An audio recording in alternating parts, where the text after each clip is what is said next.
এই সংসারে প্রত্যেক মানুষ এটাই চান যে তিনি যেন ধনবান হন, আর্থিক অবস্থা তার ভালো থাকে, ওনার বাড়িতে লক্ষ্মীর আগমন হয়। কিন্তু সেটা হবে কি করে, সেটাই হলো প্রশ্ন। কেউ বলেন যে যদি পরিশ্রম করো তাহলে ধন অর্জন সম্ভব, কেউ বলেন যে যদি বিদ্যা লাভ হয় তবেই ধন অর্জন সম্ভব, কেউ বলেন যে যদি বলশালী হও তবেই সম্পন্ন থাকবে। ভালো কথা, যদি তাই হয়ে থাকে তবে দিনমজুর সারা দিন পরিশ্রম করেন, তিনি কেন ধনী হন না? অনেকজন বিদ্বান মানুষ আছেন এই সংসারে, তারা কেন ধনবান হন না? অনেক সংখ্যক বলশালী ব্যক্তি আছেন, তাদের কাছে ধন নেই কেন? তাদের কেন ধনের অভাব হয়? আবার এমনও কিছু মানুষ আছেন যারা পরিশ্রম করেন, তারা দিনমজুর, কিন্তু তারা ধন অর্জন করতে পারেন। কিছু বিদ্বান ব্যক্তি আছেন যাদের কাছে অধিক মাত্রায় ধন রয়েছে, কয়েকজন বলশালী ব্যক্তি রয়েছেন যাদের কাছে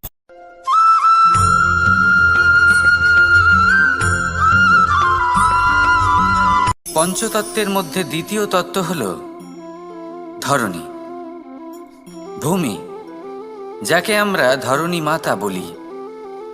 এই ধরণী ধৈর্য ধারণ করে, আর এর ওপরেই আমাদের সমগ্র সংসার নির্ভরশীল। কারণ এই ভূমি সহ্য ক্ষমতা রাখে, এর সহ্য ক্ষমতা হলো অপরিসীম। সন্তান যতই আঘাত প্রদান করুক না কেন, প্রেম পূর্বক সহ্য করে, আর তার বদলে অমূল্য রত্ন প্রদান করে। সন্তান যদি হাল চালায় তাহলে তার বদলে তাকে অন্ন প্রদান করে। এটাই হলো ধরণী। এবার এর থেকে আমরা কি শিক্ষা পেতে পারি? এটাই যে কারোর জন্য কিছু করা বা কাউকে কিছু দেওয়া মনে কোনো কামনা ছাড়াই। আর এই কথাটা বুঝে যান, যদি কারোর জন্য কামনা না রেখে বা কোনো পাওয়ার আশা না রেখে কারোর জন্য কিছু করেন বা কারোকে কিছু দেন, যদি এটা আপনি শিখতে পারেন তবে আপনি ভালোবাসতে শিখে গেছেন। আর সেই জন্যই এই ধরিত্রীকে মাতা বলা হয়। কারণ মাতা শুধু উনি নন যিনি গর্ভে সন্তানকে ধারণ করেন, মাতা তো উনিও যিনি জীবন বাঁচতে শেখান, যিনি জীবন বাঁচার উদাহরণ প্রদান করেন। তাহলে ধরণীর থেকে এই নিঃস্বার্থ ভাব শিখুন, নিঃস্বার্থ ভালোবাসা শিখুন, আর এই ভালোবাসার সাথেই বলুন রাধা রাধা।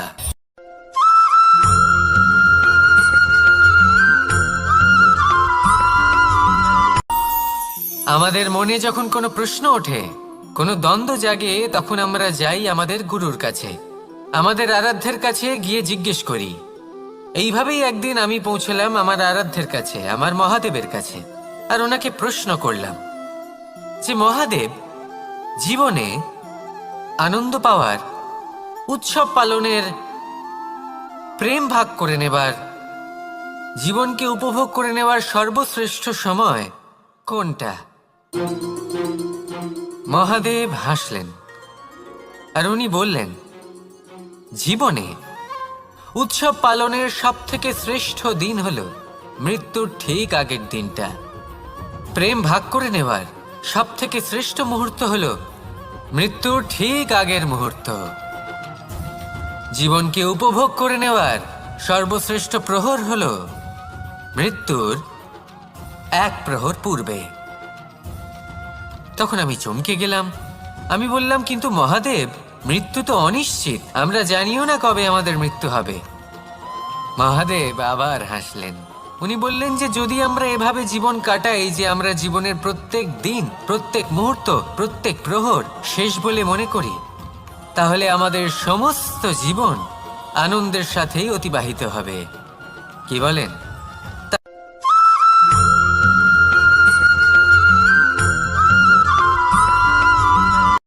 সংসারে আমাদের জীবনে যখন কোনো সুখ বা দুঃখ আসে, তার জন্য আমরা কাউকে না কাউকে অবশ্যই দায়ী করে থাকি, তাই না?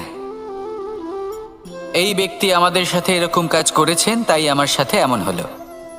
ওই ব্যক্তি যদি এমনটা না করতেন তাহলে আজ আমি ওই স্থানে পৌঁছতে পারতাম।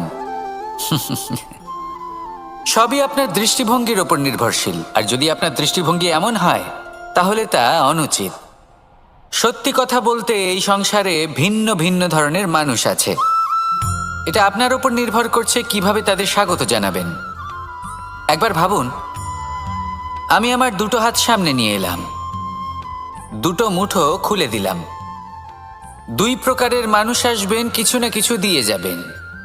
এই মুঠো যদি আমি বন্ধ করে দিই তাহলে না কেউ আমাকে কিছু দিতে পারবে, না আমার কিছু যাবে আসবে। নিশ্চয়ই বুঝতে পারছেন এই দুই ধরনের ব্যক্তি কারা এবং তারা কি দিয়ে যান। আমি যদি নিজের মুঠো খুলে দিই তাহলে কিছু ভালো মানুষ আসবেন, আমাকে আনন্দ, সন্তুষ্টি, জ্ঞান প্রদান করে যাবেন, ভালো অভিজ্ঞতা দিয়ে যাবেন। কোনো খারাপ ব্যক্তি যদি আসেন তাহলে তিনিও খারাপ অভিজ্ঞতা দেবেন, যার থেকে আমি শিক্ষা লাভ করব। এই সব কিছু আমি লাভ করতে পারি। মুঠো যদি বন্ধ করে রাখি তাহলে আমি কিছুই পাবো না। দেখুন, এই সংসারে প্রত্যেকের জীবনে এইরকম। প্রত্যেকের জীবনে সবকিছুই আছে, ভালো খারাপ দুই মানুষই আছে। ভালো অভিজ্ঞতা আছে, খারাপ অভিজ্ঞতা আছে। নির্ভর করছে আপনার ওপর যে আপনি কি করবেন, এনাদের স্বাগত কিভাবে জানাবেন, কার থেকে কি বুঝবেন, কি শিখতে পারবেন, আর কোন দৃষ্টিভঙ্গি নিয়ে অগ্রসর হবেন। এটাই নির্ধারণ করবে যে আপনার জীবন কেমন হবে। আসুন আমার সাথে ভালোবেসে বলুন, রাধা রাধা।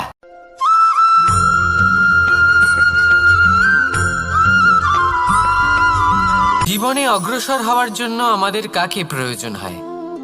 মাতা পিতা, বন্ধু, প্রেম, সাহায্য, অর্থ, পরিশ্রম, আশা। ভিন্ন ভিন্ন মানুষ ভিন্ন ভিন্ন বিকল্প চয়ন করে।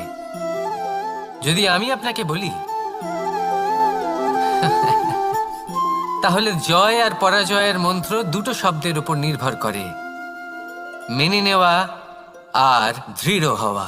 যদি মেনে নেন তাহলে হেরে যাবেন, যদি দৃঢ় হন তাহলে নিশ্চিত রূপে জয়ী হবেন। যদি কখনো আপনি ক্লান্ত হয়ে ওঠেন, আপনি দুঃখী হন, পুরোপুরি ভেঙে পড়েছেন, তখন মেনে নেবেন না যে আপনি ভেঙে পড়েছেন, নয়তো হেরে যাবেন। তখন উল্টে স্থির করবেন যে যাই হয়ে যাক না কেন আমি জয়ী হবই। আর আপনি দেখবেন যে জয় নিশ্চিত রূপে আপনার কাছেই আসবে। তাহলে এই কথা মনে রাখবেন আর আমার সাথে ভালোবেসে বলবেন, রাধা রাধা।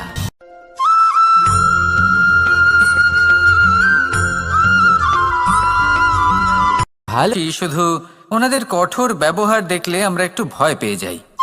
এবার ওনাদের এই কঠোর ব্যবহার আমাদের ভালো না লাগলেও অত্যন্ত আবশ্যক, কারণ মাতার থেকে আমরা যে শক্তি লাভ করি তা যেন নিয়ন্ত্রণ হারিয়ে বিধ্বংসী না হয়ে ওঠে। আমরা যেন কোনো কুপথে না চলে যাই, আমরা কখনো যেন দোষ না করে ফেলি। শুধু সেই জন্য পিতা এবং গুরু একটু কঠোর হয়ে ওঠেন, এবং ওনাদের এই কঠোর আচরণ ভবিষ্যতে গিয়ে আমরা অবশ্যই বুঝতে পারি। জীবনে কিছু বছর আমরা এগিয়ে যাই আর তারপর আমরা বুঝতে পারি যে বাবা এবং গুরু আমাদের যথেষ্ট ভালোবাসতেন, কিন্তু ওনাদের ভালোবাসার বহিঃপ্রকাশ আলাদা। প্রয়োজনীয় হলো এটা দেখার, এটা বোঝার যে শুরু থেকে আমাদের প্রতি ওনাদের আচরণ কেমন ছিল। ওনাদের কঠোর হওয়ার পেছনে ওনাদের ভালোবাসাটা বোঝার চেষ্টা করুন, ওনাদের চিন্তাটা বোঝার চেষ্টা করুন, ওনাদের পথপ্রদর্শনের আড়ালে আপনার ভবিষ্যতের জন্য যে পরিকল্পনা ওনারা করেছেন সেটা বোঝার চেষ্টা করুন। তখন আপনারা বুঝতে পারবেন ওনাদের ভালোবাসাকে। আপনার মনের মধ্যে আপনা থেকেই ওনাদের প্রতি সম্মান জেগে উঠবে। নিজের পিতা এবং নিজের গুরু এই দুজনের প্রতি কৃতজ্ঞতা প্রকাশ করুন আর আমার সাথে ভালোবেসে বলুন, রাধা রাধা।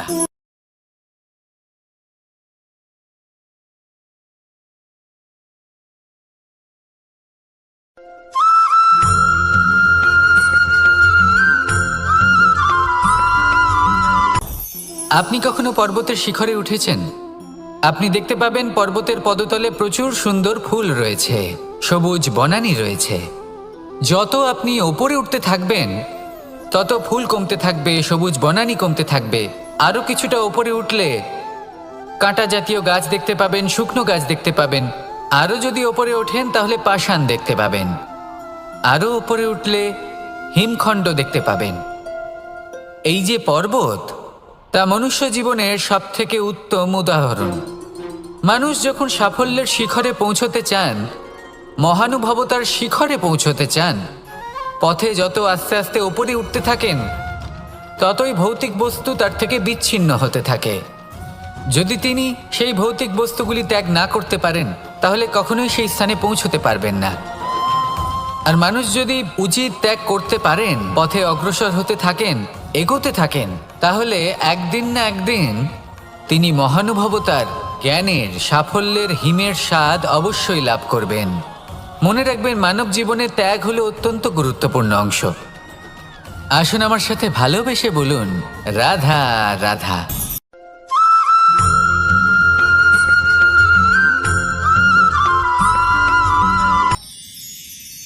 মানুষ তার জীবনে দুই ধরনের পরিস্থিতিকে খুব ভয় পায়। এক, কোনো কারণবশত কারোর সামনে নত হওয়া। দুই, কোনো কারণে নিজের চরিত্র থেকে, নিজের মূল্যবোধ থেকে বিচ্যুত হওয়া। এবার কেন হয় এরকম যে কথায় কথায় কারোর সামনে নত হতে হয়? কেন বারংবার নিজের চরিত্র থেকে চ্যুত হতে হয়? এরকম কেন হয়? এটা তখনই হয় যখন আমাদের শিক্ষা এবং মূল্যবোধের অভাব থাকে। যদি মানুষের মধ্যে প্রকৃত শিক্ষা থাকে, তাহলে এই সংসারে কোনো সময় এবং কারোর সামনেই নত হওয়ার কোনো প্রয়োজন নেই। যদি মানুষের মধ্যে মূল্যবোধ থাকে, তাহলে তাকে নিজের মূল্যবোধ বা চরিত্র থেকে বিচ্যুত হতে হয় না, তা সে যাই হয়ে যাক না কেন। কোনো বালককে যদি জন্ম থেকেই সুশিক্ষার অধিকারী করা হয়, শিক্ষিত করা হয়, মূল্যবোধের অধিকারী করা হয়, তবে সে এই সংসারে এমন কর্ম করবে যাতে সে নিজেকে, নিজের পরিবারকে, সমগ্র সমাজকে গর্বিত করতে পারে। শিক্ষা লাভ করুন, মূল্যবোধ লাভ করুন এবং আমার সাথে ভালোবেসে বলুন, রাধা রাধা।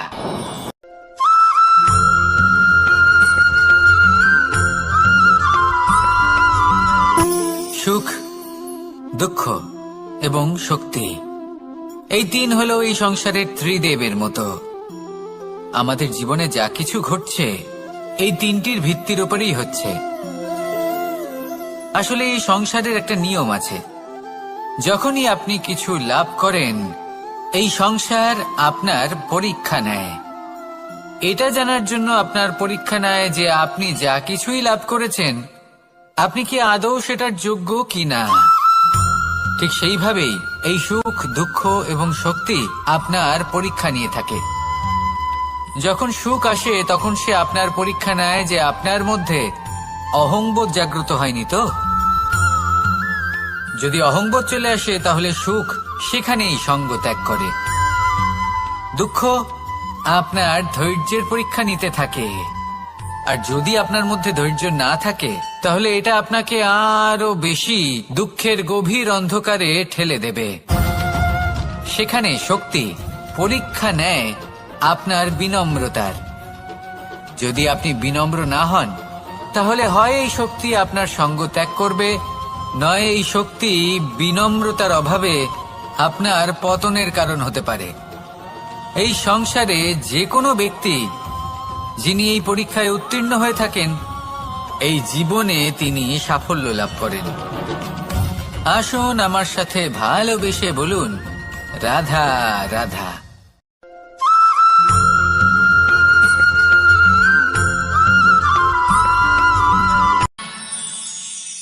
আমরা সবাই সূর্যকে সম্মান কেন করি? কারণ আমরা জানি যে সন্ধেবেলা যখন সূর্যাস্ত হবে, তখন শুধুমাত্র অন্ধকার বাকি থাকবে। ঠিক কিছুটা এরকমই হয় আমাদের মাতা পিতাও, যিনি আমাদের জন্ম দেন, আমাদের ভরণ পোষণ করেন, আমাদের বড় করেন, আমাদের প্রেম প্রদান করেন। কখনো কখনো তাদের মুখ থেকে কটু কথা নিঃসৃত হয়, আমাদের দুঃখ হয়, কিন্তু তখন আমাদের এটা বোঝা উচিত এগুলি নিঃসৃত হচ্ছে আমাদেরই মঙ্গলের জন্য। যেমন সূর্যদেব, উনিও উত্তাপ দিয়ে থাকেন আমাদেরই মঙ্গলের জন্য, যাতে ফসল পাকতে পারে, যাতে জল বাষ্প হয়ে মেঘ হতে পারে, বৃষ্টি হতে পারে, আর এই সংসারে নিরন্তর জলের প্রবাহ থাকে। আমাদের মাতা পিতা, তাদের কঠোর আচরণ, তাদের কঠোর অনুশাসনের পেছনে লুকিয়ে থাকে ওনাদের ভালোবাসা, আমাদের তা বুঝতে হবে। সসম্মানে ওনাদের গ্রহণ করতে হবে। কারণ ঠিক সূর্যাস্তের পরে যেমন চতুর্দিক অন্ধকারচ্ছন্ন হয়ে যায়, তেমনি আমাদের জীবন থেকে যখন আমাদের মাতা পিতা চলে যায়, তখন আমাদের জীবনেও শুধু এবং শুধুমাত্র অন্ধকারই ছেয়ে থাকে। সেই জন্য নিজের মাতা পিতাকে সম্মান করুন, ওনাদের ভালোবাসা প্রদান করুন। এই মন আর এই জীবন প্রসন্ন হয়ে বলবে, রাধা রাধা।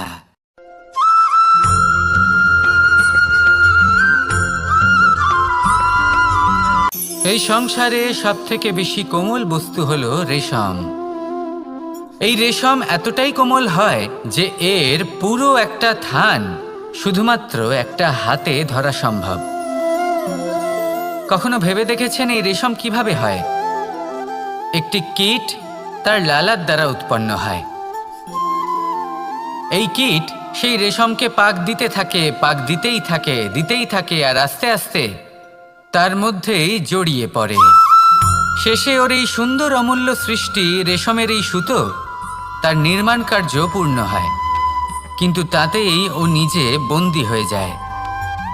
নিজেরই মায়াজালের এই বন্দী গৃহে নিজেই ফেঁসে যায়। এবার এই সুতোকে ব্যবহারযোগ্য করে তোলার জন্য এই কীটগুলিকে এই কবচের সাথেই ফুটন্ত জলে ফেলে দেওয়া হয়। এই সংসারে যদি আমাদের স্বপ্ন এই সংসারের দুঃখ হরণ করার জন্য, এই সংসারে সুখ বিতরণ করার জন্য হয়, তবেই আমাদের প্রগতি সম্ভব। যদি আমাদের এই স্বপ্ন শুধুই আমাদের এবং আমাদের স্বার্থ সিদ্ধির জন্য হয়, তাহলে এই স্বপ্ন আমাদের অন্ধ করে দেবে, আমাদের অন্ধকারের পথে নিয়ে যাবে, আর আমরাও সেই কীটের মতো হয়ে যাব। নিজেদেরই মায়াজালে আমরা নিজেই ফেঁসে যাব। আর শেষে আমরা যদি কিছু লাভ করি, তা হবে একাকিত্ব, অন্ধকারময় মৃত্যু। তাই স্বপ্ন অবশ্যই দেখুন, কিন্তু এমনভাবে স্বপ্ন দেখবেন না যে তার এই বন্দিগৃহে আপনি নিজেই ফেঁসে গেলেন। স্বপ্ন দেখুন পরোপকারে।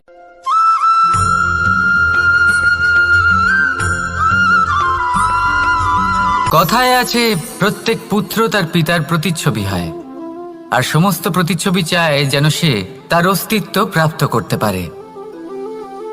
পুত্র চায় সে যেন তার পিতার মতো হয়, বা কখনো কখনো তার থেকেও শ্রেষ্ঠ হয়।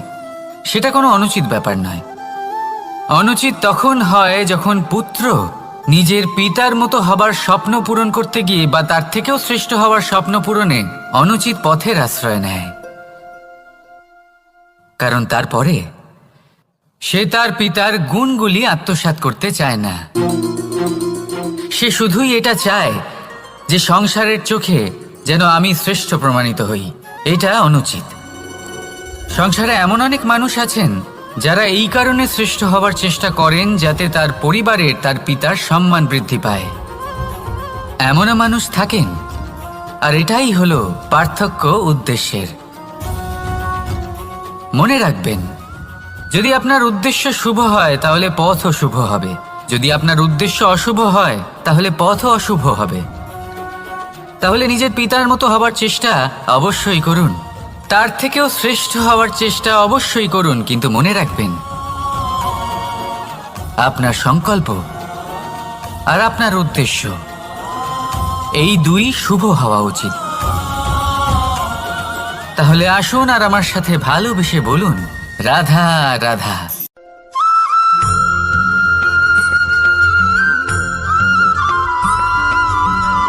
মানুষ ভাবেন যে ধন অর্জন করা হলো অত্যন্ত গুরুত্বপূর্ণ।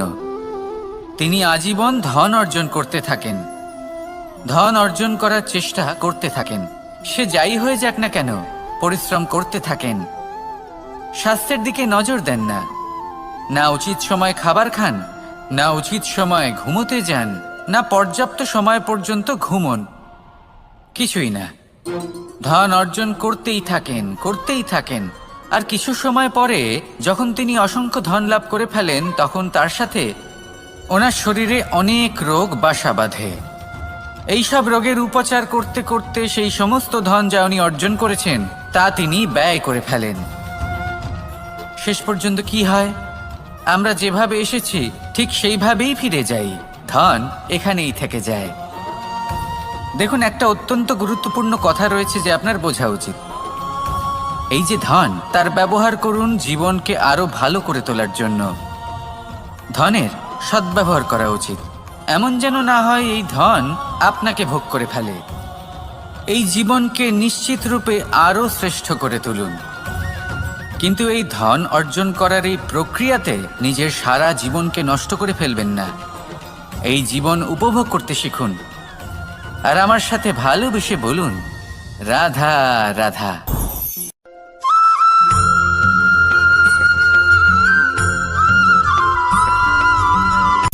সূচের শেষে একটি ছিদ্র থাকে, যার দ্বারা আমরা এই সুতো পরাতে পারি, আর তারপর সূচের সাহায্যে এই সুতো দিয়ে বস্ত্র সেলাই করা যায়। কিন্তু যদি সুতোটা সোজা করে ধরা না হয়, তাহলে সূচে কখনো এই সুতো পরানোই সম্ভব নয়।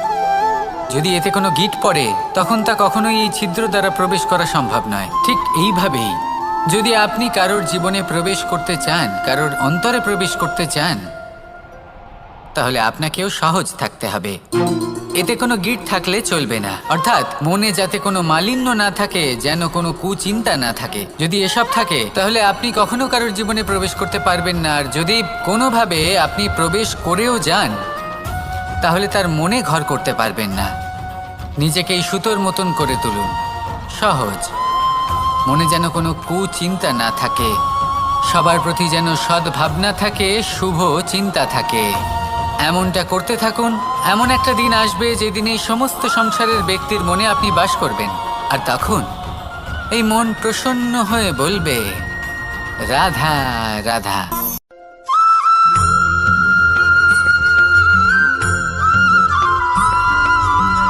এবার অনেক সময় মানুষের মনে এরকম প্রশ্ন আসে যে এই সংসারে সবথেকে বড় বিপদ কি? কেউ বলে ধর্ম সংকট, আবার কেউ বলে প্রাণের ওপর আসা সংকট।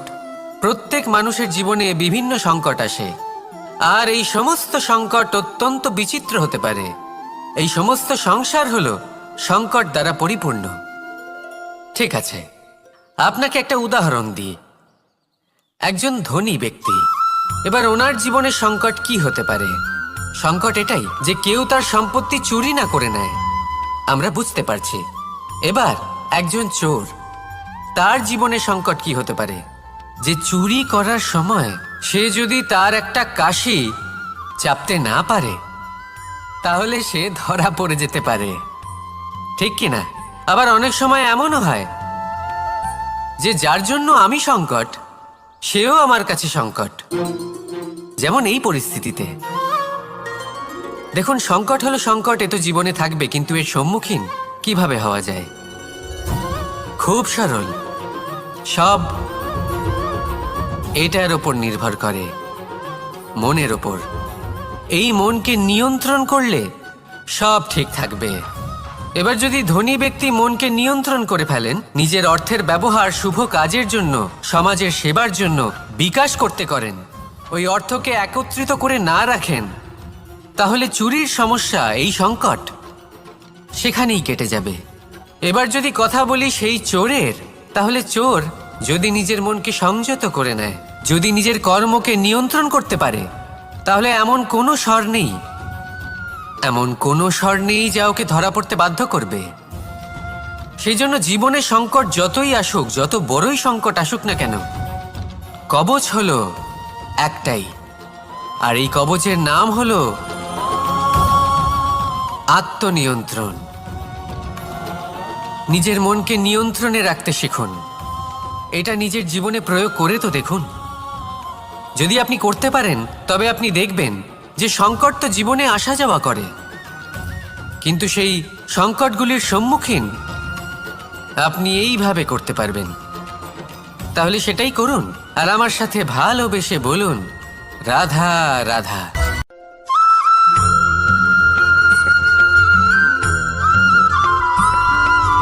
প্রত্যেক মানুষ নিজের জীবনে হীরক তথা হিরে এবং দর্পণ, এই দুই দেখেছেন।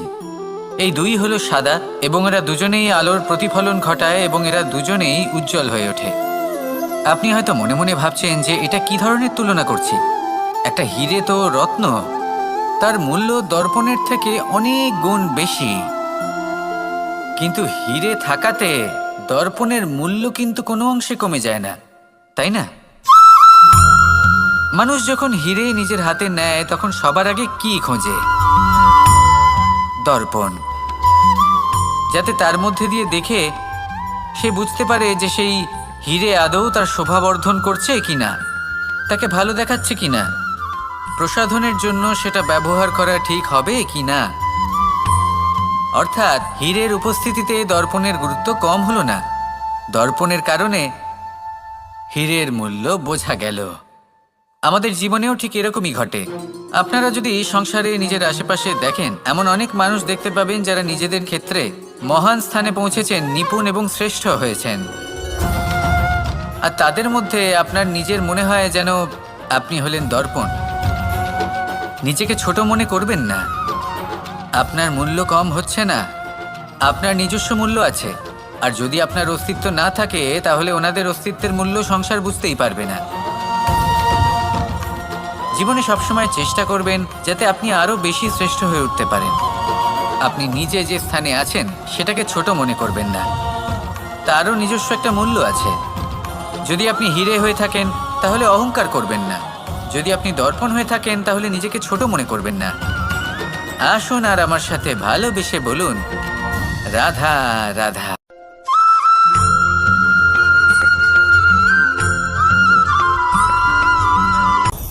আপনি কখনো পর্বতের শিখরে উঠেছেন? আপনি দেখতে পাবেন পর্বতের পদতলে প্রচুর সুন্দর ফুল রয়েছে, সবুজ বনানী রয়েছে। যত আপনি ওপরে উঠতে থাকবেন তত ফুল কমতে থাকবে, সবুজ বনানী কমতে থাকবে। আরও কিছুটা ওপরে উঠলে কাঁটা জাতীয় গাছ দেখতে পাবেন, শুকনো গাছ দেখতে পাবেন। আরও যদি ওপরে ওঠেন তাহলে পাষাণ দেখতে পাবেন। আরও ওপরে উঠলে হিমখণ্ড দেখতে পাবেন। এই যে পর্বত, তা মনুষ্য জীবনের সবথেকে উত্তম উদাহরণ। মানুষ যখন সাফল্যের শিখরে পৌঁছতে চান, মহানুভবতার শিখরে পৌঁছতে চান, পথে যত আস্তে আস্তে ওপরে উঠতে থাকেন ততই ভৌতিক বস্তু তার থেকে বিচ্ছিন্ন হতে থাকে। যদি তিনি সেই ভৌতিক বস্তুগুলি ত্যাগ না করতে পারেন তাহলে কখনোই সেই স্থানে পৌঁছতে পারবেন না। আর মানুষ যদি উচিত ত্যাগ করতে পারেন, পথে অগ্রসর হতে থাকেন, এগোতে থাকেন, তাহলে একদিন না একদিন তিনি মহানুভবতার, জ্ঞানের, সাফল্যের হিমের স্বাদ অবশ্যই লাভ করবেন। মনে রাখবেন, মানব জীবনে ত্যাগ হলো অত্যন্ত গুরুত্বপূর্ণ অংশ। আসুন আমার সাথে ভালোবেসে বলুন, রাধা রাধা।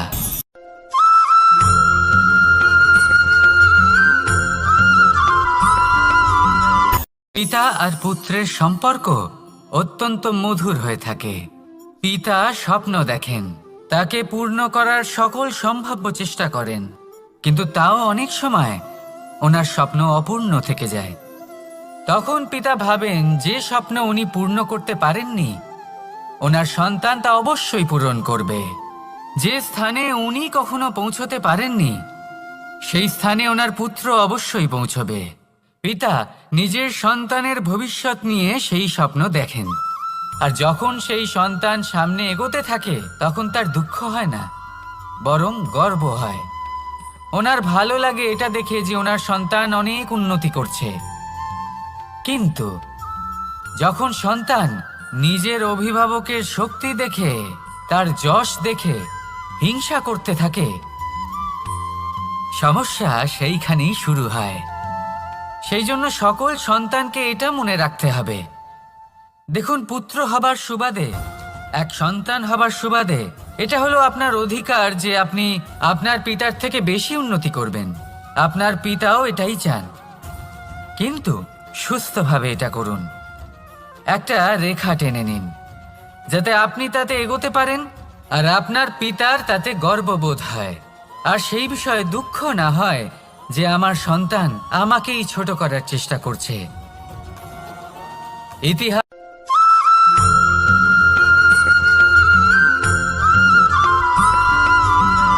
মানুষের মানসিকতা এমন হয় যে সে যতটা করে আশা করে যে তার থেকে অনেক বেশি তার বদলে সে পাবে।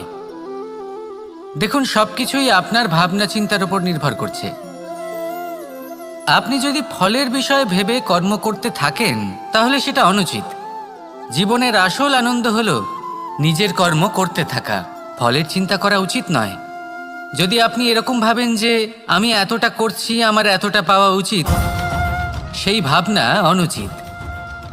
যদি আপনি সেবার মানসিকতা নিয়ে কর্ম করতে থাকেন, কর্মচক্রে প্রবাহিত হন, যদি আপনি এমন ভাবনা রাখেন যে আমি এতটা পাচ্ছি তাই এর থেকে অনেক বেশি আমি কর্ম করব, তাহলে নিশ্চিতরূপে আপনি যতটা করছেন তার থেকে অনেক বেশি আপনি পাবেন। আপনার আশার থেকে অনেক বেশি আপনি পাবেন। শুধু জীবনে অনেক বেশি কাজ করতে থাকুন, ফলের চিন্তা করবেন না। আর মনে রাখবেন, এই ভাবনাই সব থেকে বড় বীজ। কর্মের উপর বিশ্বাস রাখুন। জীবনে যা যা আপনি চান সবই সুখময় হবে। আসুন আর আমার সাথে ভালোবেসে বলুন, রাধা রাধা।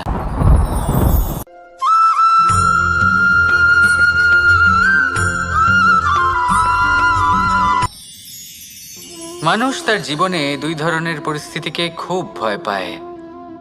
এক, কোনো কারণবশত কারোর সামনে নত হওয়া।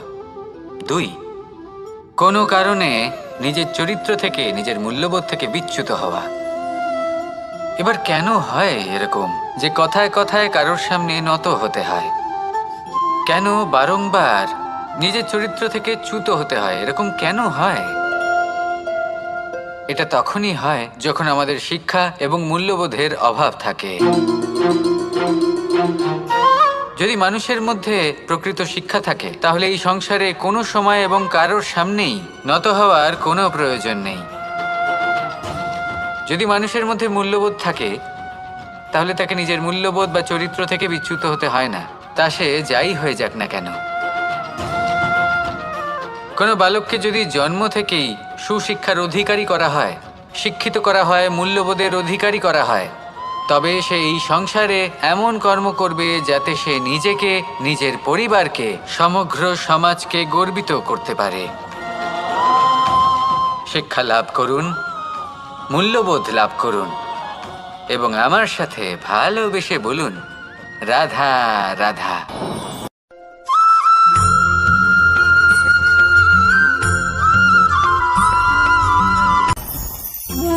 ভোজন। এবার ভোজন সংগ্রহ করার জন্য মানুষ কি না করেন, সব সময় চেষ্টা করতে থাকেন। ফসল উৎপাদনের জন্য অনেক পরিশ্রম করতে থাকেন, কিন্তু অনেক সময় অনেক পরিশ্রম করার পরেও ফসল ভালো উৎপাদন হয় না। এর কারণ কি? কারণ হলো এটাই যে আপনি পরিশ্রম হয়তো অনেক করেছেন, কিন্তু আপনার নজর তো সেই বীজের দিকে ছিলই না যা আপনি রোপণ করেছেন। সেই জন্য সব সময় কোনো বীজ রোপণ করার আগে তাকে পরখ করে দেখুন, তা অত্যন্ত আবশ্যক। আর সেইভাবেই যখনই কোনো কর্মের প্রশ্ন আসে তাহলে সেখানে শুধুমাত্র পরিশ্রম যথেষ্ট নয়। সেই কাজের প্রতি আপনার কর্তব্য কি, আপনার উদ্দেশ্য কি, সেটা জানা হলো অত্যন্ত গুরুত্বপূর্ণ। তাই কর্ম করুন, কিন্তু সেই কর্মের প্রতি আপনার যা উদ্দেশ্য তার মাহাত্ম্য বুঝতে চেষ্টা করুন। তাহলে আসুন আমার সাথে ভালোবেসে বলুন, রাধা রাধা।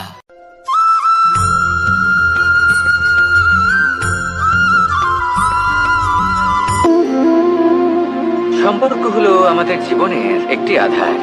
কিছু সম্পর্ক এমন যে আমরা জন্মসূত্রে লাভ করি, যেমন পরিবার, মা, বাবা। কিছু সম্পর্ক আছে যে আমরা জীবনে অর্জন করে থাকি, তা সে প্রেমের হোক, স্নেহের হোক বা বন্ধুত্বের। এই সকল সম্পর্ক লাভ করার বা গড়ে তোলার 5টি ধাপ রয়েছে। প্রথম ধাপ, কোনো ব্যক্তির সাথে আলাপ হওয়া, তার সাথে কথা বলা বা তাকে দেখা। দ্বিতীয় ধাপ, সে ব্যক্তিকে আমাদের ভালো লাগা। তৃতীয় ধাপ, আমাদের এটা চাইতে শুরু করা যে জীবনে এই ব্যক্তি যেন আমাদের বন্ধু হন, আমাদের জীবনে থাকেন, বা আমাদের কাউকে ভালোবেসে ফেলা। আর এটা আমাদের ভাবা বা চাওয়া যে সেই ব্যক্তি যেন আজীবন আমার সাথে থাকেন, আমার জীবনে আমার সাথী হয়ে। চতুর্থ ধাপ, লাভ করা। এবার এই ধাপটি অনেক মানুষের পক্ষেই খুবই সরল হয়, বড়ই সরলভাবে নিজেদের সঙ্গীকে লাভ করে থাকে। কিছু মানুষের জন্য এই ধাপ অত্যন্ত কঠিন হয়ে থাকে। অনেক প্রতিকূল পরিস্থিতির উপর জয়লাভ করে তারা সঙ্গীকে লাভ করেন, কিন্তু লাভ অবশ্যই করেন। এরপরে আসে পঞ্চম, অন্তিম এবং সব থেকে গুরুত্বপূর্ণ ধাপ। সেটা হলো সেই সম্পর্ক পালন করা। এটা হলো এমন এক বিষয় যা প্রত্যেক মানুষের শেখা উচিত। যদি ব্যক্তি নিজের জীবনে সম্পর্ক রক্ষা করতে শিখে যান, তবে প্রত্যেক সম্পর্ক তার জীবনকে স্বর্গ করে তুলবে। আসুন আর আমার সাথে ভালোবেসে বলুন, রাধা রাধা।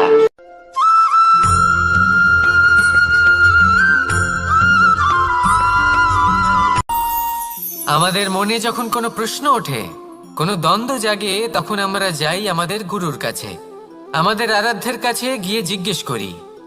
এইভাবেই একদিন আমি পৌঁছলাম আমার আরাধ্যের কাছে, আমার মহাদেবের কাছে, আর ওনাকে প্রশ্ন করলাম যে মহাদেব, জীবনে আনন্দ পাওয়ার, উৎসব পালনের, প্রেম ভাগ করে নেবার, জীবনকে উপভোগ করে নেওয়ার সর্বশ্রেষ্ঠ সময় কোনটা? মহাদেব হাসলেন আর উনি বললেন, জীবনে উৎসব পালনের সব থেকে শ্রেষ্ঠ দিন হলো মৃত্যুর ঠিক আগের দিনটা। প্রেম ভাগ করে নেওয়ার সব থেকে শ্রেষ্ঠ মুহূর্ত হলো মৃত্যুর ঠিক আগের মুহূর্ত। জীবনকে উপভোগ করে নেওয়ার সর্বশ্রেষ্ঠ প্রহর হলো মৃত্যুর এক প্রহর পূর্বে। তখন আমি চমকে গেলাম। আমি বললাম, কিন্তু মহাদেব, মৃত্যু তো অনিশ্চিত, আমরা জানিও না কবে আমাদের মৃত্যু হবে। মহাদেব আবার হাসলেন। উনি বললেন যে যদি আমরা এভাবে জীবন কাটাই যে আমরা জীবনের প্রত্যেক দিন, প্রত্যেক মুহূর্ত, প্রত্যেক প্রহর শেষ বলে মনে করি, তাহলে আমাদের সমস্ত জীবন আনন্দের সাথেই অতিবাহিত হবে। কি বলেন?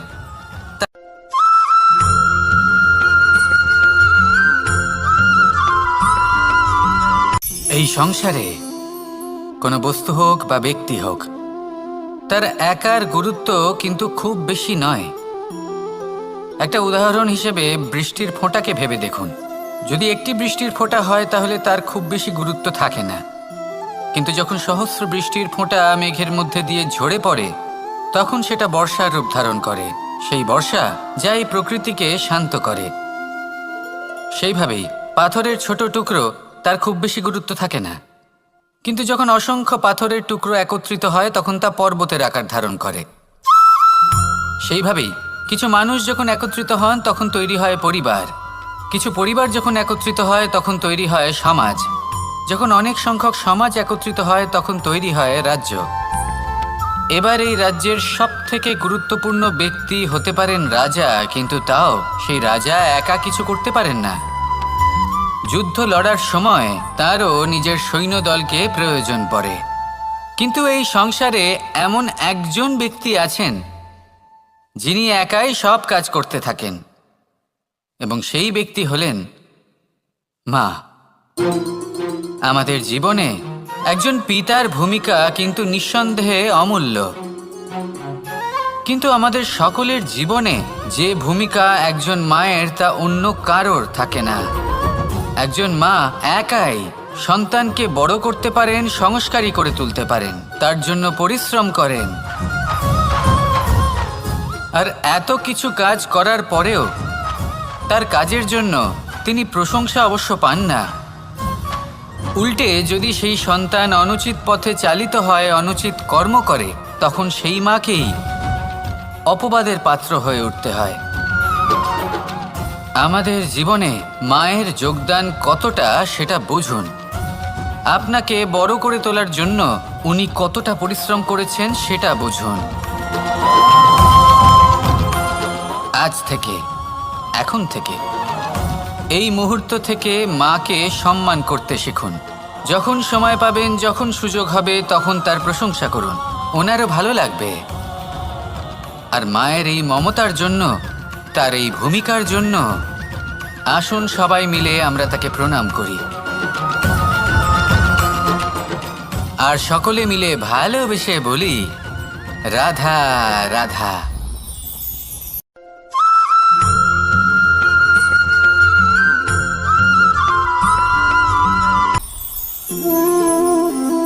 শক্তি এক অত্যন্ত বিচিত্র বস্তু, বা বলতে পারেন অনুভূতি। পিতা সবসময় চান যেন তিনি তার শক্তি পুত্রকে। আসুন আপনাকে সহজে বোঝাই। যদি আপনি সুপাত্র হন আর আপনাকে শক্তি দেওয়া হয়, তাহলে আপনি সেই শক্তির গুরুত্ব বুঝবেন, কোথায় সেই শক্তি প্রয়োগ করা উচিত সেটা বুঝবেন। আর এটা যেহেতু অর্জন করা শক্তি হবে, সেই শক্তির অপব্যবহার হবে না। কিন্তু যদি এই আপনি কুপাত্র হন আর যদি আপনাকে এই শক্তি দেওয়া হয়, তাহলে কি হবে? দেখতে গেলে এই শক্তি আপনি দান হিসেবে পেয়েছেন, তাই না আপনি এই শক্তির গুরুত্ব বুঝবেন আর না এর প্রয়োগ আপনি জানবেন। তার অপব্যবহার হওয়া সুনিশ্চিত। তাই যদি আপনি কোনো শক্তি অর্জন করতে চান, তাহলে আগে তার যোগ্য হয়ে উঠুন। পুত্র নয়, পাত্র হয়ে উঠুন। আর আমার সাথে ভালোবেসে বলুন, রাধা রাধা।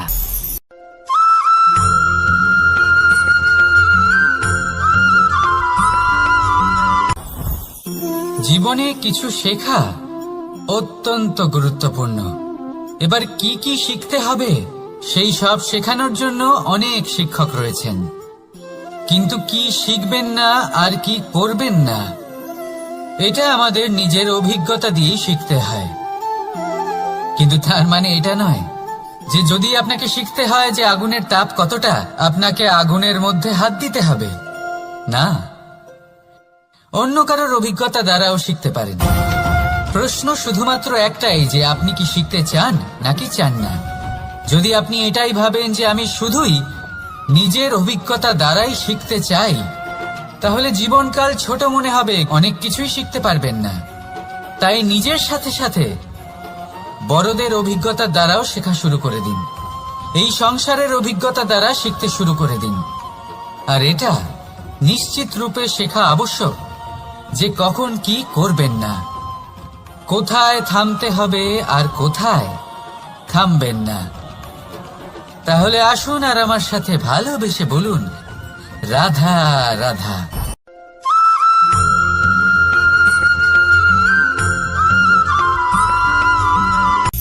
সূচের শেষে একটি ছিদ্র থাকে যার দ্বারা আমরা এই সুতো পরাতে পারি, আর তারপর সূচের সাহায্যে এই সুতো দিয়ে বস্ত্র সেলাই করা যায়।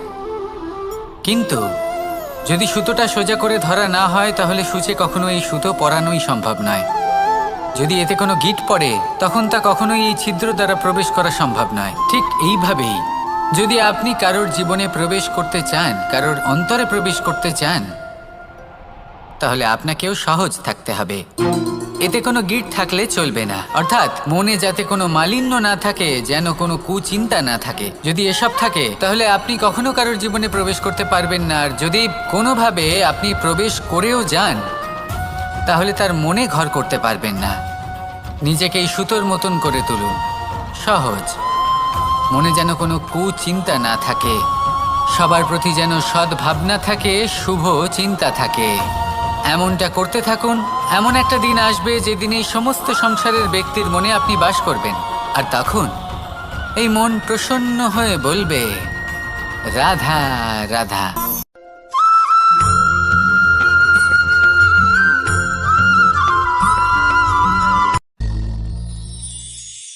শিশিরের বিন্দু পাতার ওপর পড়ে আর তার গায়ে লেগে থাকে। পাতা তাকে শুষে নিতে পারে না, আর শেষ পর্যন্ত সে ঝরে পড়ে যায়। অন্যদিকে রয়েছে মেঘ এবং চাতক। এদের মধ্যে অনেক দূরত্ব থাকে। মেঘ থাকে আকাশে আর চাতক থাকে ধরিত্রীতে। কিন্তু যখন এই মেঘ থেকে বৃষ্টি ঝরে পড়ে, এই চাতক কিন্তু সেই জলই পান করে, নয়তো সে তৃষ্ণার্ত থেকে যায়। এবার অন্যদিকে দেখলাম শিশির বিন্দু আর পাতার এই সম্পর্ক। এরা খুব কাছাকাছি থাকে, ঘনিষ্ঠও থাকে। অন্যদিকে রয়েছে মেঘ এবং চাতকের সম্পর্ক, যাদের মধ্যে অনেক দূরত্ব থাকা সত্ত্বেও তারা খুব ঘনিষ্ঠ, তাই না? এই সারমর্ম খুব সরল। এই নৈকট্য, এই দূরত্ব, তা আপনার সম্পর্কে প্রভাব কিছুতেই ফেলতে পারে না। এই নৈকট্য, এই দূরত্ব, এইসব হলো শুধুমাত্র মনের ব্যাপার। কখনো আপনি অনুভব করেছেন আপনি কারোর থেকে অনেক অনেক দূরে আছেন, অনেক দূরে আছেন, তাও সেই ব্যক্তির প্রতি আপনি টান অনুভব করেন? সেখানে আপনি কারোর সাথে প্রত্যেক দিন অতিবাহিত করেন, সমস্ত জীবন অতিবাহিত করেন, সব থেকে বেশি সময় তার সাথে অতিবাহিত করেন, তাও তার প্রতি সেই টান অনুভব করেন না। এই সংকেত হলো মনের দূরত্বের। তাহলে মনের এই দূরত্ব দূর করুন আর আমার সাথে।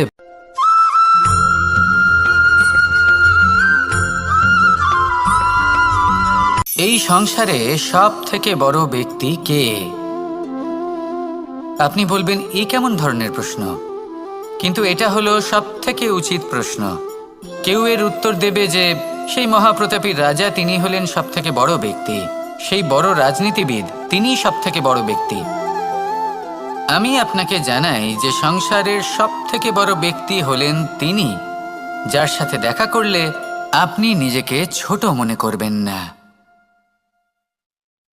কোনো ব্যক্তি যিনি সব থেকে বেশি শক্তিশালী, আপনি যদি তার সামনে যান তাহলে উনি আপনার অন্তরের শক্তিকে বাইরে বের করে আনবে, আপনার অন্তরে লুকিয়ে থাকা শক্তিকে জাগ্রত করতে প্রেরণা প্রদান করবে। তিনি হলেন বড় ব্যক্তি, তিনি হলেন মহান ব্যক্তি। তিনি নন যিনি নিজের বল এবং ঐশ্বর্য দ্বারা আপনাকে তার সামনে ছোট প্রমাণ করবেন। এবং সেই জন্য মহাদেব আমার আরাধ্য হলেন আমার খুব প্রিয়। কারণ রাজা হোক বা ফকির, কেউ যদি ওনার সামনে যান তাহলে সে নিজেকে ছোট মনে করেন না। আপনিও যদি জীবনে অনেক বড় হতে চান তাহলে কাউকে কখনো নিজেকে ছোট মনে করতে দেবেন না। তার অন্তরে বড় হয়ে ওঠার প্রেরণা প্রদান করুন। আসুন আমার সাথে ভালোবেসে বলুন, রাধা রাধা।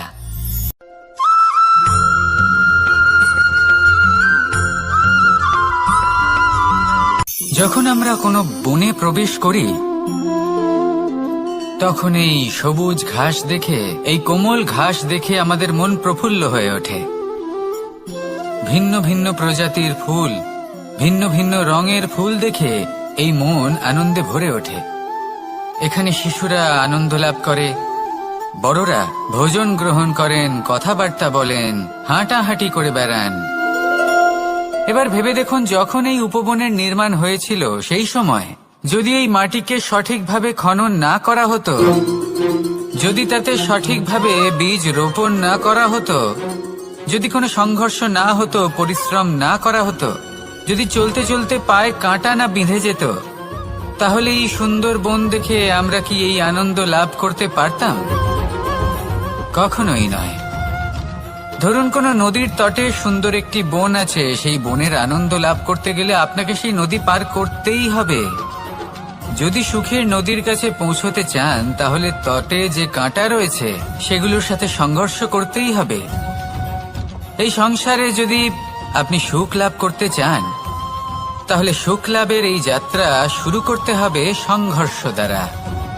তাহলে সংঘর্ষকে স্বাগত জানান, এর পেছনেই সুখ রয়েছে যা আপনার জন্য অপেক্ষা করছে।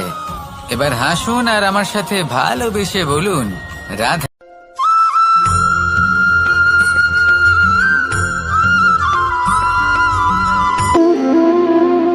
সম্পর্ক হলো আমাদের জীবনের একটি আধার।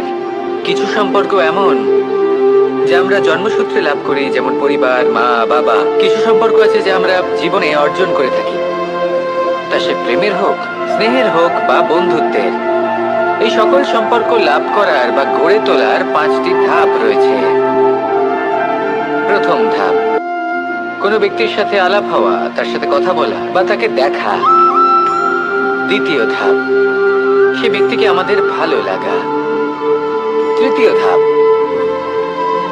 আমাদের এটা চাইতে শুরু করা যে জীবনে এই ব্যক্তি যেন আমাদের বন্ধু হন, আমাদের জীবনে থাকেন, বা আমাদের কাউকে ভালোবেসে ফেলা আর এটা আমাদের ভাবা বা চাওয়া যে সেই ব্যক্তি যেন আজীবন আমার সাথে থাকেন, আমার জীবনে আমার সাথী হয়ে।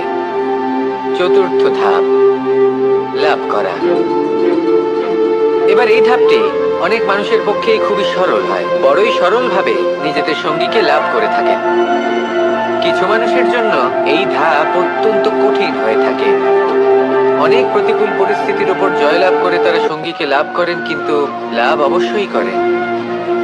এরপরে আসে পঞ্চম, অন্তিম এবং সব থেকে গুরুত্বপূর্ণ ধাপ। সেটা হলো সেই সম্পর্ক পালন করা। এটা হলো এমন এক বিষয় যা প্রত্যেক মানুষের শেখা উচিত। যদি ব্যক্তি নিজের জীবনে সম্পর্ক রক্ষা করতে শিখে যান, তবে প্রত্যেক সম্পর্ক তার জীবনকে স্বর্গ করে তুলবে। আসুন আর আমার সাথে ভালোবেসে বলুন, রাধা রাধা।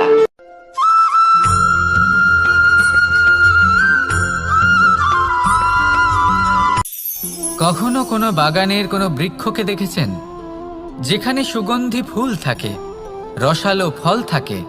তখন মন প্রফুল্ল হয়ে ওঠে, মন থেকে সেই বৃক্ষের প্রতি ভালোবাসা জন্মায়। কিন্তু যিনি বাগানের মালিক, শুধুমাত্র তিনিই জানেন যে কিভাবে এই বৃক্ষকে আগলে রাখতে হয়, কিভাবে তার পরিচর্যা করলে এতে সুন্দর সুগন্ধি ফুল হবে, রসালো ফল হবে। কখনো কখনো প্রয়োজনের থেকে বেশি রোদ পেলে এই বৃক্ষগুলি শুকিয়ে যায়, প্রয়োজনের থেকে কম রোদ পেলেও এই বৃক্ষ কিন্তু শুকিয়ে যায়। প্রয়োজনের থেকে কম জল যদি পায়, এই বৃক্ষ শুকিয়ে যেতে পারে। প্রয়োজনের থেকে অতিরিক্ত জল যদি পায়, তখনও এই বৃক্ষের শিকড়গুলি নষ্ট হয়ে যেতে পারে। এবার এটাই কিন্তু আমাদের সংসারের সাথেও হয়। আমাদের সংসারের সকল প্রতিভাশালী ব্যক্তি, যেমন লেখক, বিচারক, প্রবক্তা, যোদ্ধা, এদের সবার ক্ষেত্রে এই কথাটাই প্রযোজ্য। যদি বেশি প্রশংসা করা হয়, তাহলেও এরা হারিয়ে যাবেন। প্রয়োজনের থেকে বেশি যদি নিন্দা করা হয়, তখনও তারা নত হয়ে পড়বেন।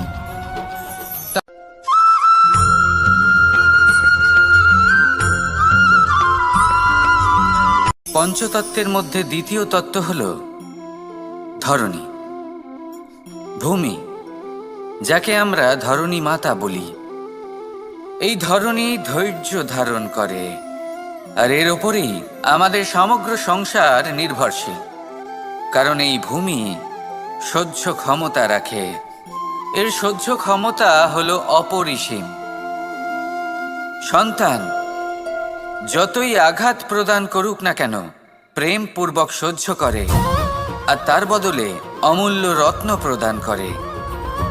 সন্তান যদি হাল চালায়, তাহলে তার বদলে তাকে অন্ন প্রদান করে। এটাই হলো ধরণী। এবার এর থেকে আমরা কি শিক্ষা পেতে পারি? এটাই যে কারোর জন্য কিছু করা বা কাউকে কিছু দেওয়া মনে কোনো কামনা ছাড়াই। আর এই কথাটা বুঝে যান, যদি কারোর জন্য কামনা না রেখে বা কোনো পাওয়ার আশা না রেখে কারোর জন্য কিছু করেন বা কারোকে কিছু দেন, যদি এটা আপনি শিখতে পারেন, তবে আপনি ভালোবাসতে শিখে গেছেন। আর সেই জন্যই এই ধরিত্রীকে মাতা বলা হয়।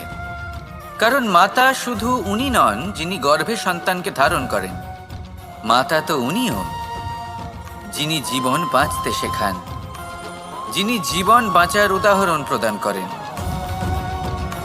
তাহলে ধরণীর থেকে এই নিঃস্বার্থ ভাব শিখুন, নিঃস্বার্থ ভালোবাসা শিখুন, আর এই ভালোবাসার সাথেই বলুন, রাধা রাধা।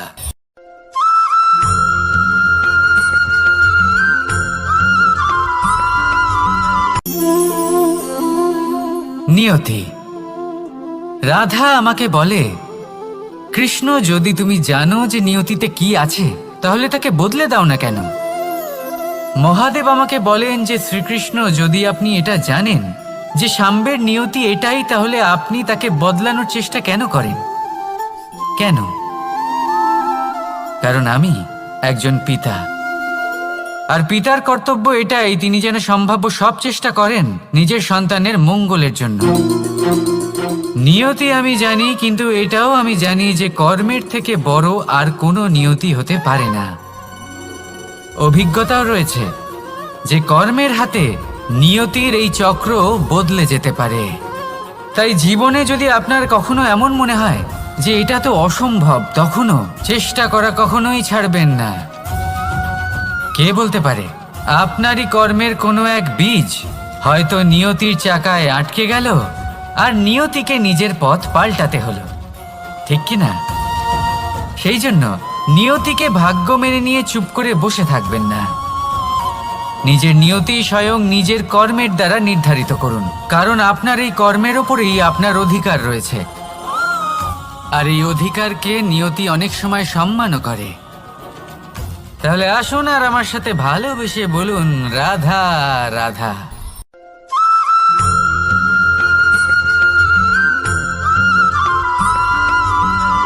মানুষ ভাবেন যে ধন অর্জন করা হলো অত্যন্ত গুরুত্বপূর্ণ। তিনি আজীবন ধন অর্জন করতে থাকেন, ধন অর্জন করার চেষ্টা করতে থাকেন। সে যাই হয়ে যাক না কেন, পরিশ্রম করতে থাকেন। স্বাস্থ্যের দিকে নজর দেন না, না উচিত সময় খাবার খান, না উচিত সময় ঘুমোতে যান, না পর্যাপ্ত সময় পর্যন্ত ঘুমন, কিছুই না। ধন অর্জন করতেই থাকেন, করতেই থাকেন। আর কিছু সময় পরে যখন তিনি অসংখ্য ধন লাভ করে ফেলেন, তখন তার সাথে ওনার শরীরে অনেক রোগ বাসা বাঁধে। এইসব রোগের উপচার করতে করতে সেই সমস্ত ধন যা উনি অর্জন করেছেন তা তিনি ব্যয় করে ফেলেন।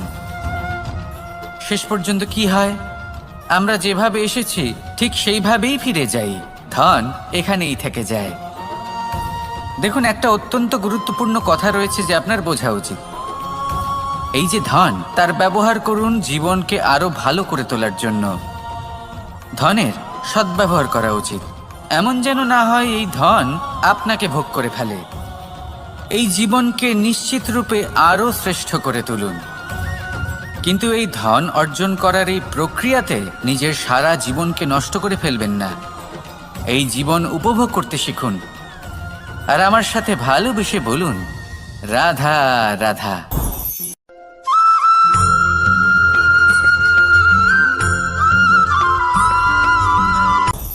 আপনি কখনো পর্বতের শিখরে উঠেছেন?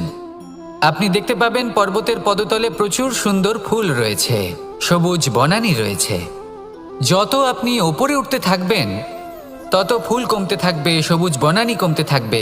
আরও কিছুটা ওপরে উঠলে কাঁটা জাতীয় গাছ দেখতে পাবেন, শুকনো গাছ দেখতে পাবেন। আরও যদি ওপরে ওঠেন তাহলে পাষাণ দেখতে পাবেন। আরও ওপরে উঠলে হিমখণ্ড দেখতে পাবেন। এই যে পর্বত, তা মনুষ্য জীবনের সবথেকে উত্তম উদাহরণ। মানুষ যখন সাফল্যের শিখরে পৌঁছতে চান, মহানুভবতার শিখরে পৌঁছতে চান, পথে যত আস্তে আস্তে ওপরে উঠতে থাকেন ততই ভৌতিক বস্তু তার থেকে বিচ্ছিন্ন হতে থাকে। যদি তিনি সেই ভৌতিক বস্তুগুলি ত্যাগ না করতে পারেন তাহলে কখনোই সেই স্থানে পৌঁছতে পারবেন না। আর মানুষ যদি উচিত ত্যাগ করতে পারেন, পথে অগ্রসর হতে থাকেন, এগোতে থাকেন, তাহলে একদিন না একদিন তিনি মহানুভবতার, জ্ঞানের, সাফল্যের হিমের স্বাদ অবশ্যই লাভ করবেন। মনে রাখবেন, মানব জীবনে ত্যাগ হলো অত্যন্ত গুরুত্বপূর্ণ অংশ। আসুন আমার সাথে ভালোবেসে বলুন, রাধা রাধা।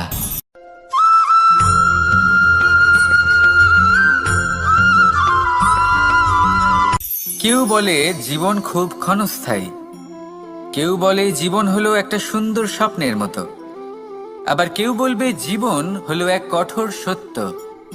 কিন্তু জীবন আসলে কি? জীবন হলো আপনারই প্রতিবিম্ব, একটা দর্পণ। অর্থাৎ আপনি জীবনকে সেইভাবেই পাবেন যেরকম আপনি নিজেকে প্রতিপন্ন করবেন। যদি আপনি দর্পণের দিকে তাকিয়ে হাসেন তাহলে আপনি সামনে হাসি মুখী দেখতে পাবেন। এবার যদি আপনি গম্ভীর হয়ে থাকেন তাহলে আপনি একজন রুষ্ট ব্যক্তি দেখতে পাবেন। শেষে সবথেকে বেশি গুরুত্বপূর্ণ হলো আপনার চেষ্টা। আপনাকে সবসময় চেষ্টা করতে হবে যাতে আপনি নিজেকে প্রসন্ন এবং ইতিবাচক মনোভাবে রাখেন। এটা হলো আপনারই উত্তরদায়িত্ব, তাকে পালন করুন। এই মনকে প্রসন্ন রাখুন, এই সংসারকে সুন্দর বলে মনে হবে। আর এই মন প্রসন্ন হয়ে বলবে, রাধা রাধা।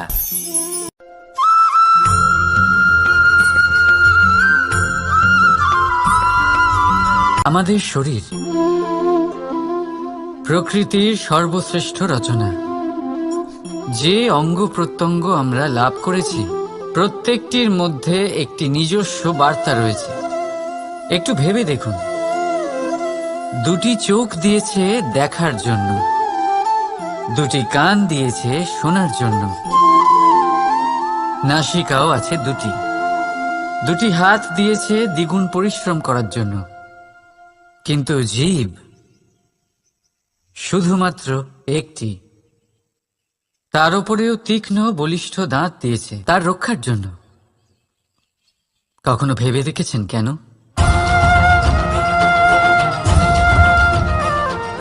কারণ শব্দ আর শব্দের প্রয়োগ মানুষের সবচেয়ে বড় অস্ত্র, যার প্রয়োগ যত ভেবেচিন্তে করা যায় মানুষ তার জীবনে ততটাই উপরে উঠতে পারে। তাহলে মনে রাখুন, দেখুন, শুনুন আর বুঝুন বেশি, বলুন কম। রাধা রাধা।